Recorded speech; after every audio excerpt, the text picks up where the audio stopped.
Settembre nero sul fronte occupazionale. Le richieste di cassa integrazione in questo mese raggiungono il picco più alto registrato dall'inizio della crisi. È la prima volta in assoluto che noi superiamo 605.000 posti di lavoro di aziende che sono in cassa integrazione. In particolar modo la provincia di Treviso è una delle peggiori rispetto al Veneto e nel contesto nazionale.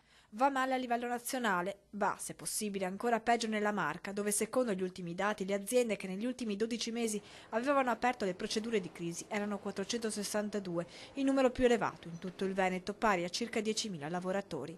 Ad essere investiti i settori che una volta fungevano da motore per l'economia della provincia, un motore sempre più ingolfato. Il tessile e abbigliamento, lo sport system, abbiamo il metalmeccanico, abbiamo l'edile, ma abbiamo soprattutto anche il settore del legno, cioè praticamente tutta la produzione che veniva fatta nella nostra provincia e nella nostra regione è in grande difficoltà. Questa drammatica fotografia verrà presentata nel corso del 16° congresso nazionale della UIL, in scena fino a venerdì a Roma. Da qui un messaggio al governo perché, dicono dal sindacato, per parlare di lavoro è necessario mettere in atto politiche che il lavoro lo facciano ripartire. Deve dare una copertura alle aziende perché possono assumere senza tanti barzelli, senza tanti ostacoli, perché se non si fa questo io non so cosa succederà nelle prossime settimane o nei prossimi mesi in questo Paese.